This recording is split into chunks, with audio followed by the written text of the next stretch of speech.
আমি সিদ্ধার্থ আজকে চলে এলাম কুমারটুলিতে যে বাসন্তী ঠাকুরগুলো তৈরি হচ্ছে এবং অন্নপূর্ণা ঠাকুর জানো নিশ্চয়ই সামনেই অন্নপূর্ণা পুজো রয়েছে। তো সেগুলি তোমাদের দেখাবো, আশা করি তোমাদের ভিডিওটা ভালো লাগবে। দেখতে থাকো, এক বিন্দু স্কিপ করো না। খুব সুন্দর একটা ভিডিও আসতে চলেছে, এটুকু বলতে পারি।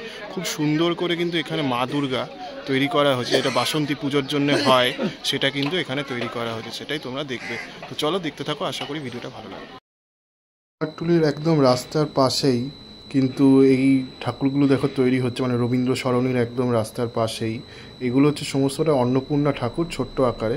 আর এই একটা ঠাকুরের দেখো মুখটা দেখো কি সুন্দরভাবে টানা টানা চোখ রয়েছে কিছু কিছু ঠাকুরের। আর কিছু কিছু ঠাকুরের কিন্তু এরকম ছোটোভাবে তৈরি করা হয়েছে। এটা তিন ফুট বলতে পারো, 3 ফুট 6 ফুট এরকম হাইটের রয়েছে। তো এইভাবে কিন্তু রয়েছে। আর একটা বেশ বড় একটা শীতলা প্রতিমা দেখতে পেলাম, মা শীতলা, সেটা তোমাদের এখানে দেখালাম। এই যে সামনে এটা রবীন্দ্র সরণ। আর একটু দূরেই এই ঠাকুরগুলো যেখানে অন্নপূর্ণা ঠাকুর তৈরি হচ্ছিল তার একটু পরেই কিন্তু একটা মা কালীর প্রতিমা রয়েছে, যেটা মায়ের শ্বাসটা জাস্ট তৈরি করা হয়েছে এবং চুল ইনস্টল করাটা বাকি রয়েছে। তো দেখতে কিন্তু মাকে বেশ ভালো লাগলো, তোমাদেরকে একবার দেখিয়ে দিলাম। মানে মা কালীকেও এখানে দেখে ফেললাম আমি। তো কারোর বাড়ির পুজো, সেই কারণে হয়তো রেডি হচ্ছে। আর এখানে কিন্তু তার অপোজিটেই, তার পেছনেই কিন্তু একটা মা সন্তোষী মা তৈরি হচ্ছে, দেখতে পাচ্ছ। তো এই সন্তোষী মাটাও কিন্তু বেশ ভালো লাগলো দেখতে। মায়ের জাস্ট রং করার কাজটা হচ্ছে। আবার এখানে কিছু অন্নপূর্ণা ঠাকুর রয়েছে, দেখো মাটির কাজটা জাস্ট কমপ্লিট করা হয়েছে, তারপরে রং করার কাজটা হবে। তো এইভাবে কিন্তু এই অংশের অন্নপূর্ণা ঠাকুরগুলো কিন্তু সেজে উঠেছে, সেটাই দেখতে পাচ্ছ। আর এখানে কিন্তু একটা অন্নপূর্ণা ঠাকুরের দেখো শরীরের রংটা করা হয়েছে, তারপরে চোখ আঁকার কাজটা কিন্তু বাকি রয়েছে। তো এইভাবে কিন্তু এই কাজগুলো সেজে উঠছে। আর এখানে একটা 6 ফুটের একটা অন্নপূর্ণা ঠাকুর রয়েছে। বাঁ দিকে দেখো মহাদেব রয়েছে, ডান দিকে একজন তোমার অসুর রয়েছে। তো এইভাবে কিন্তু এই ঠাকুরটা সেজে উঠেছে। তো বেশ কিন্তু ভালো লাগলো। অনেক রকমের অন্নপূর্ণা ঠাকুর কিন্তু দেখতে পেলাম। তো এইখানেও একটা অন্নপূর্ণা ঠাকুর রয়েছে। কিন্তু এই সমস্ত যে কাজগুলো দেখছো এগুলো কিন্তু জাস্ট মাটির কাজটাই করা হয়েছে, আরও অনেকটা কাজ কিন্তু বাকি রয়েছে।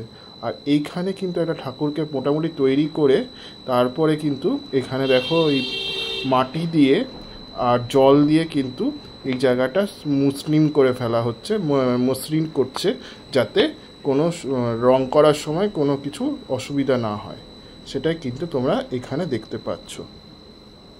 আর এখানে কিছু শিল্পী দেখো ঠাকুরের যে মুখটা হয় না, সেই ঠাকুরের মুখটা কিন্তু এই অংশটাতে তৈরি করছে, দেখতে পাচ্ছ। তো আলাদা করে কিন্তু আগে ঠাকুরের মুখটা তৈরি করা হয়, তারপরে ওটাকে ইনস্টল করা হয় বডির সাথে। তো সেই আলাদাভাবে কিন্তু ঠাকুরের মুখটা নিজেদের মধ্যে কথা বলে ঠাকুর এই শিল্পী কিন্তু তৈরি করছেন। পাশে দেখো ওনার ওই শেপের যে কাঠিগুলো রয়েছে, সেটা একটা বক্স রয়েছে, সেই বক্স থেকে নিয়ে আস্তে আস্তে মাটি নিয়ে কিন্তু উনি সামনে দেখো মাটি রয়েছে, সামনে মাটি নিয়ে কিন্তু আস্তে আস্তে ঠাকুরের যে মুখটা, ঠোঁটটা, সেটা কিন্তু তৈরি করছেন, মানে শেপ দিচ্ছেন, আকার দিচ্ছেন বলতে পারো।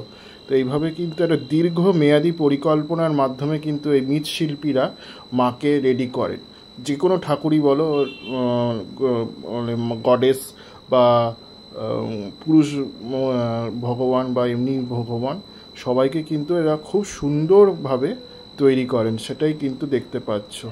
তো এইভাবে কিন্তু কাজগুলো চলছে, বেশ ভালো লাগলো কিন্তু। আর আমার এই কাজগুলো দেখতে, মানে এই মাটির কাজ, তারপরে খড় বাঁধা, তারপরে এই মুখে আকার দেওয়া, এই জিনিসগুলো কিন্তু আমার বেশ ভালো লাগে, সেটাই আমি তোমাদের বললাম। আমার সেই ভিডিওর মধ্যে এই জিনিসগুলো একটু বেশি আমি প্রাধান্য দিই, যেহেতু আমার নিজের ভালো লাগে, আশা করি আমার অডিয়েন্স হিসেবে তোমাদেরও ভালো লাগে। তো দেখো এইভাবে কিন্তু এই শেপটা দেওয়া হচ্ছে, তো খুব ভালো লাগছে কিন্তু দেখ। আর এখানে কিন্তু এই দাদাভাই এই ঠাকুরের যে পায়ের অংশটা সেটা কিন্তু আকার দেওয়ার চেষ্টা করছেন। তো এইভাবে কিন্তু এই কাজগুলো এই অংশটাতে চলছে, সেটাই কিন্তু তোমরা দেখতে পাচ্ছ। আর এইখানে কিন্তু একটা ঠাকুর দেখো, অন্নপূর্ণা ঠাকুর, জাস্ট মাটির কাজটা করা হয়েছে।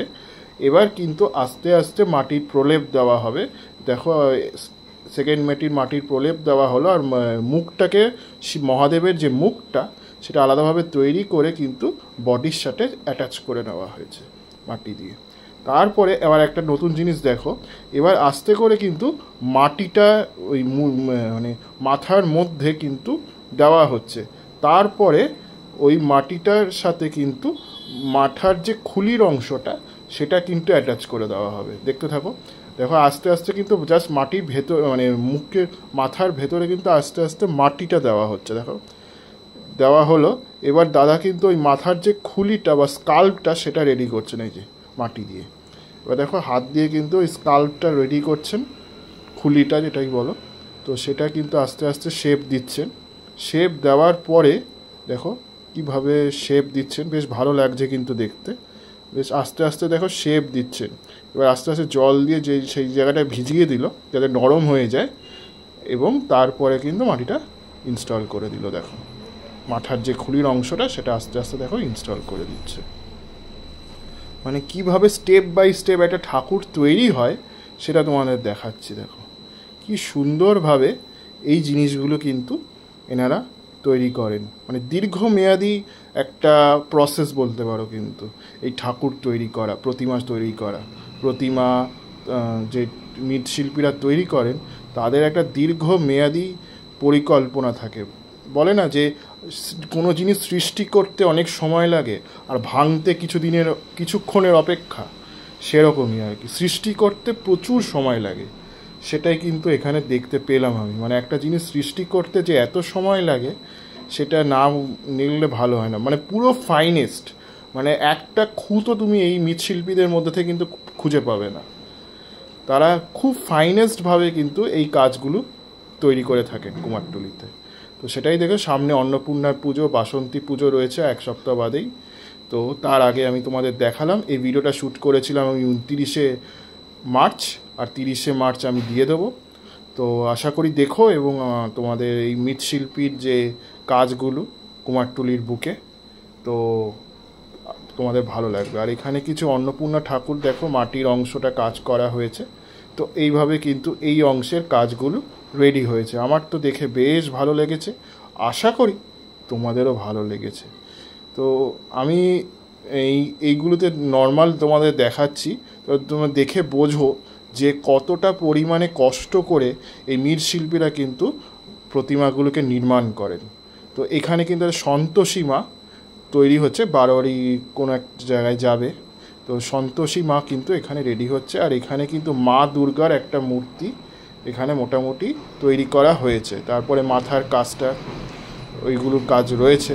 তো এইভাবে কিন্তু একচালার একটা দুর্গা প্রতিমা তোমরা এখানে দেখতে পাচ্ছ, সেটাই কিন্তু তোমরা দেখছো।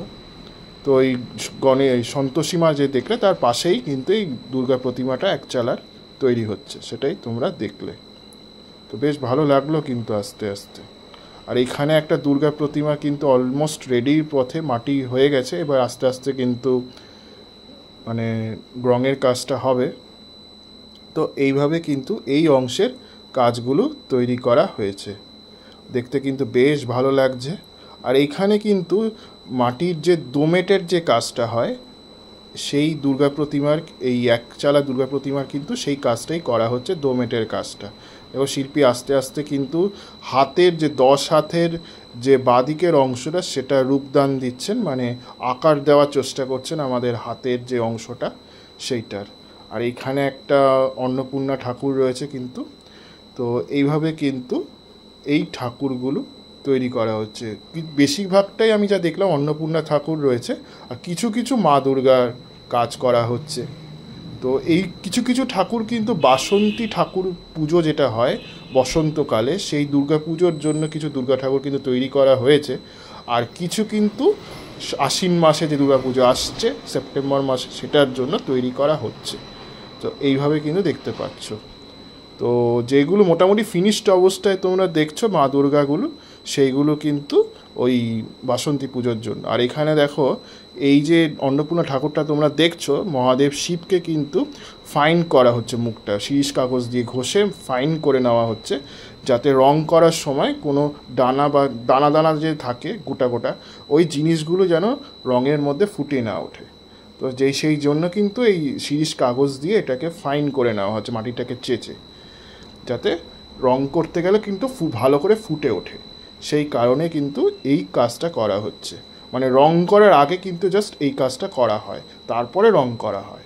তাহলে বুঝতেই পারছো মানে কতটা প্রসেস রয়েছে, কতভাবে জিনিসটাকে ভালো করা যায় সেই চেষ্টা কিন্তু এই শিল্পীরা করেন, সেটাই কিন্তু দেখতে পাচ্ছ। আর আমি এই জিনিসগুলো তোমাদের সামনে তুলে ধরলাম, আশা করি তোমাদের ভালো লেগেছে। আর এখানে কিন্তু একটা অন্নপূর্ণা ঠাকুর রয়েছে, ছোট্ট আকারে বলতে পারো, কোনো একটা বাড়ির পুজো রয়েছে। আর এখানে কিন্তু ঠাকুরের যে সাদা অংশটা, খড়িমাটির যে কাজটা, সেটা কিন্তু তৈরি করা হয়ে গেছে। এবার আস্তে আস্তে কিন্তু রং দেওয়া হবে ঠাকুরকে। তো এইভাবে কিন্তু ঠাকুরগুলো তৈরি হচ্ছে। আমার কিন্তু এই ঠাকুরগুলো যে তৈরি হয় সেগুলো দেখতে বেশ ভালো লাগে। এবার আস্তে আস্তে কিন্তু মোহনবাসী রুদ্রপালের স্টুডিওতে চলে এলাম, যেখানে কিছু অন্নপূর্ণা ঠাকুর কিন্তু তৈরি হচ্ছে, দেখতেই পাচ্ছ। দেখো কীভাবে সুন্দরভাবে কিন্তু অন্নপূর্ণা ঠাকুরগুলো তৈরি করা হচ্ছে। আর এইখানে কিন্তু ওই মোহনবাসী রুদ্রপালের পাশেই একটা স্টুডিও রয়েছে, সেইখানে কিন্তু একটা দুর্গা প্রতিমা তৈরি করা হচ্ছিল। সেটা তোমরা দেখতে পাচ্ছ যে সিংহের যে মাটির অংশটা, সেটা শেপ দেওয়ার চেষ্টা করা হচ্ছে, শিল্পী শেপ দিচ্ছেন, সেটা কিন্তু তোমরা এই অংশটাতে দেখতে পাচ্ছ। তো এইভাবেই কিন্তু সমগ্র কাজটা করা হচ্ছে। আমার কিন্তু বেশ ভালো লাগলো। তো এইভাবে কিছু কিছু স্টুডিও গিয়ে তোমাদের কিভাবে প্রস্তুতি চলছে মা দুর্গার এবং অন্নপূর্ণা ঠাকুরের, সেগুলো তোমাদের দেখাচ্ছি। আর এইখানে কিন্তু আবার মোহনবাসী রুদ্রপালের স্টুডিওতে আবার ফিরে এলাম ওই জায়গায় স্টুডিওটা থেকে, কারণ এখানে একটা রং করার কাজ চলছিল, সেটা তোমাদের দেখানোর জন্য। দেখো এখানে যে ঠাকুরের মহাদেবের যে রুদ্রাক্ষের মালা পরেন, সেই মালাগুলো কিন্তু এখানে রং করা হচ্ছে, দেখতে পাচ্ছ। তো এইভাবে কিন্তু এই অংশের রঙের কাজটা করা হচ্ছে মোহনবাসী রুদ্রপালের স্টুডিওর, সেটা দেখতে পাচ্ছ। আর এইখানে কিন্তু এই দাদা আস্তে আস্তে কিন্তু ঠাকুরের মহাদেবের পায়ে রং করার কাজটা করছেন এবং মা অন্নপূর্ণারও রঙের কাজটা করছেন। তো এইভাবে কিন্তু ওই মহাদেবের দেখো গলায় কিন্তু রঙের কাজটা করছেন, সাদা রঙের যে কাজটা, সেটা কিন্তু উনি তৈরি করছেন। তো এইভাবে কিন্তু এই কাজটা করা হচ্ছে। আর এইখানে দেখো শিল্পী কিন্তু একটা মা দুর্গার মহিষমর্দিনী যে রূপ, সেটা কিন্তু তৈরি করছেন। তো আমার মনে হচ্ছে এটা ওই দুর্গা পুজোর জন্যই হয়তো করছেন, বা বাসন্তী পূজাও হতে পারে। আমার মনে হয় না বাসন্তী পুজো হবে, কারণ বাসন্তী পুজো তো বুধবার থেকে শুরু হয়ে যাচ্ছে, তো এই 3-4 দিনের মধ্যে কমপ্লিট হবে না। তো এটা নিশ্চয়ই মা দুর্গার যেটা আশ্বিন মাসে পুজো হয়, সেই রামচন্দ্রের পুজো, সেটাই জন্যে কিন্তু প্রিপারেশান নিচ্ছে আর কি এই ঠাকুরটা, সেটাই দেখে বোঝা যাচ্ছে। ওনারা আগে কিছু কিছু ঠাকুর তৈরি করে দেন, যাতে পরে ওনারা ওই অর্ডারগুলো দেখে আবার অন্য ঠাকুরের অর্ডার আসে। তো সেই কারণে কিন্তু আগে কিছু কিছু অর্ডার মানে ঠাকুর তৈরি করে রাখেন, যাতে ওই ঠাকুরগুলো দেখিয়ে ওনারা আবার পরের অর্ডারটা নিতে পারেন। আর এখানে কিন্তু একটা মহাদেবের যে মূর্তিটা দেখছো, সেখানে কিন্তু একটা গলার কাজটা করা হচ্ছে, সেকেন্ড মাটির প্রলেপ দেওয়া হচ্ছে। তো এইভাবে কিন্তু এই অংশের কাজগুলো করা হচ্ছে। তো বেশ ভালো লাগলো, গলার কাজটা কিন্তু করা হচ্ছে এখানটাতে। তো এইভাবে কিন্তু কাজ করা হচ্ছে, আমার কিন্তু বেশ ভালো লাগলো। দেখো কি সুন্দরভাবে কাজগুলো করা হচ্ছে, অনবদ্য, মানে এক কথায় যে ভালো সে বলাই যায়। আর এইখানে কিন্তু একটা স্টুডিও যে দেবায়ন বস্ত্রালয় শিল্পালয়, সেখানকার একটা রাম ঠাকুর কিন্তু দেখো ওই অযোধ্যার যেমন রাম ঠাকুর হয়, যেমন মূর্তিটা হয় রাম মন্দিরে, সেইভাবেই কিন্তু এই মূর্তিটা তৈরি করা হয়েছে, দেখতে পাচ্ছ। রামনবমীতে হয়তো পুজো হবে, সেই কারণে কিন্তু তৈরি করা হয়েছে। আর এখানে কিন্তু মহাদেবের মূর্তি রয়েছে, যেটা কিন্তু নীল রং করা হয়েছে, আর জটার কাজটা করা হয়েছে মহাদেবের, আর রুদ্রাক্ষের রঙের কাজটা করা হয়েছে কিন্তু, দেখতে পাচ্ছ। তো এইভাবে কিন্তু এই অংশের কাজটা করা হচ্ছে। আর এখানে যে শিল্পী রয়েছেন, তিনি কিন্তু মায়ের যে হাতে বালার অংশটা, সেই কাজটা কিন্তু শেপ দিচ্ছেন আর কি, দেখতে পাচ্ছ। আর হাতের কিছুটা অংশ মানে মসৃণ করার চেষ্টা করছেন, যাতে রং করলে জিনিসটা হাতটা ভালো মতো ফুটে ওঠে। তো এইভাবে কিন্তু শিল্পী এই অংশে কাজগুলো করছেন। আর এটা হচ্ছে ধনঞ্জয় রুদ্রপালের স্টুডিও। এই ধনঞ্জয় রুদ্রপালের স্টুডিওতে কিন্তু এই মা দুর্গার কাজটা করা হচ্ছে, সেটা কিন্তু তোমরা দেখতে পাচ্ছ। তো এইভাবে কিন্তু সমগ্র কুমারটুলি জুড়ে মা দুর্গা, অন্নপূর্ণা পুজো, বাসন্তী পুজো, সামনে যে বাসন্তী পুজো রয়েছে বাংলার আদি দুর্গা পুজো, সেই কাজগুলো কিন্তু তৈরি করা হচ্ছে। তো আর এটা কিন্তু ওই আশ্বিন মাসে দুর্গাপুজো যেটা হয় সেটার জন্য একমেটের কাজটা করা হয়েছে, সেটা দেখে নাও। আমি বলেই দেব, কারণ আমি দেখে বুঝতেই পারছি কোন কাজটা আশ্বিন মাসের জন্য আর কোন কাজটা বসন্তকালের জন্য, কারণ বসন্তকালের দুর্গাপুজো সামনেই 3-4 দিন পরেই রয়েছে, তো সেটা দেখে বোঝাই যায়, সেই জন্য তোমাদের আমি বলে দিলাম কিন্তু।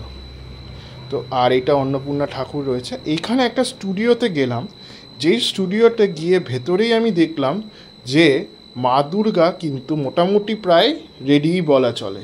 তো তার সন্তানরা কিন্তু অলমোস্ট রেডি, কার্তিক রয়েছে, সরস্বতী রয়েছে, তারা দুজন মোটামুটি রেডি রয়েছে বলতে পারো।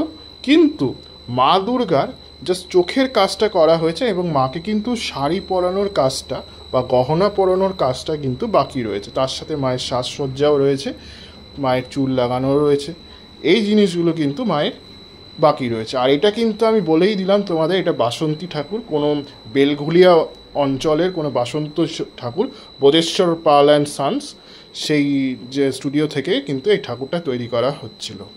আর এর পাশেই ব্রজেশ্বর পাল অ্যান্ড সানসের পাশে এই যে পুজোটা হচ্ছে, এই ঠাকুরটা কিন্তু জাস্ট হলুদ রং করা হয়েছে দেখতে পাচ্ছ। আরও বেশ অনেকটা কাজ কিন্তু ঠাকুরটার বাকি রয়েছে। আর এইখানে কিন্তু আমি যখন এসেছিলাম তখন আমি দেখলাম যে ঠাকুরটার কিন্তু চোখ আঁকার পর্বর জন্যে প্রিপারেশান নেওয়া হচ্ছে, মানে ঠাকুরটার চোখ আঁকা হবে আর কি।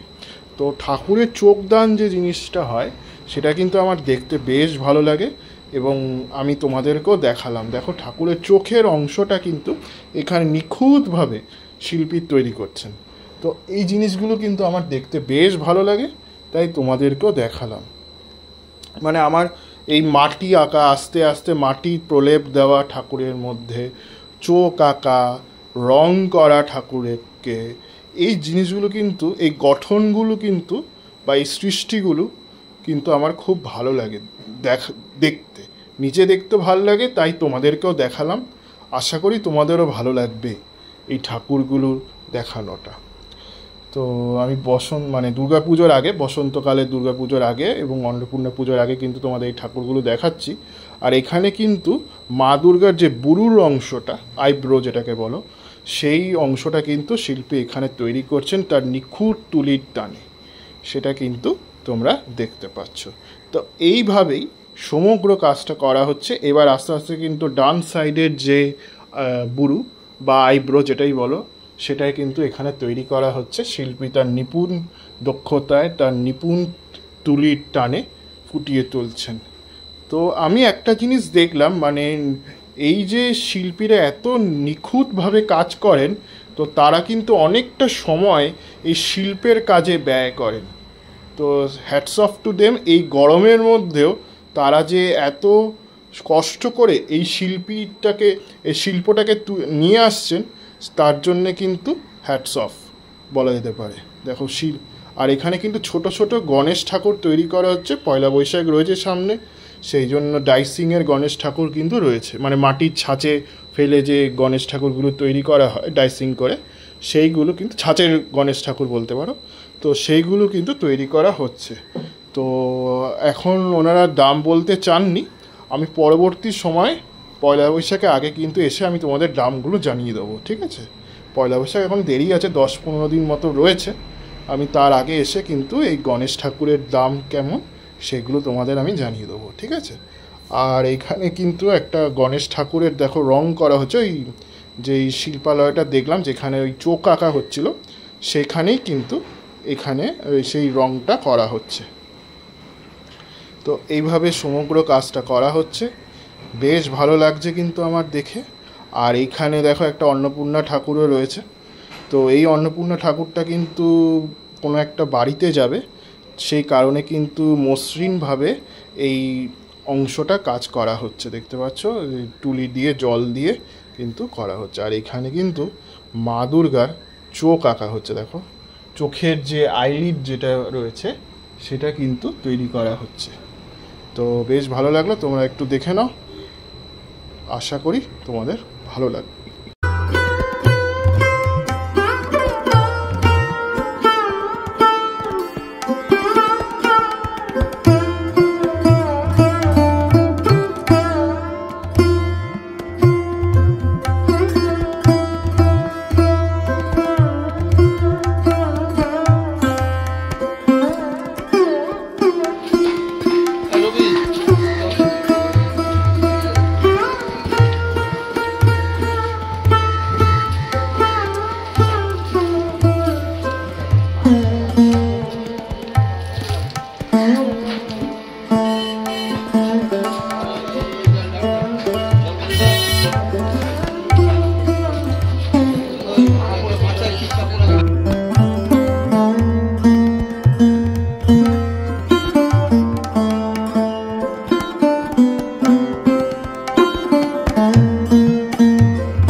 একটা অন্নপূর্ণা ঠাকুর মন্দিরের পথে যাচ্ছে বা ভক্তের বাড়িতে। কুমারটুলির অন্নপূর্ণা ঠাকুরকে আশা করি ভিডিওটা ভালো লেগেছে। তো কেমন লাগলো লিখে জানিও। কুমারটুলি অন্নপূর্ণা ঠাকুর, বাসন্তী ঠাকুর এই সমস্তটা দেখালাম। আশা করি তোমাদের ভিডিওটা ভালো লেগেছে। কেমন লাগলো লিখে জানিও। ততক্ষণের জন্য ভালো থেকো, সুস্থ থেকো। পরবর্তী ভিডিওতে আবার দেখা হচ্ছে।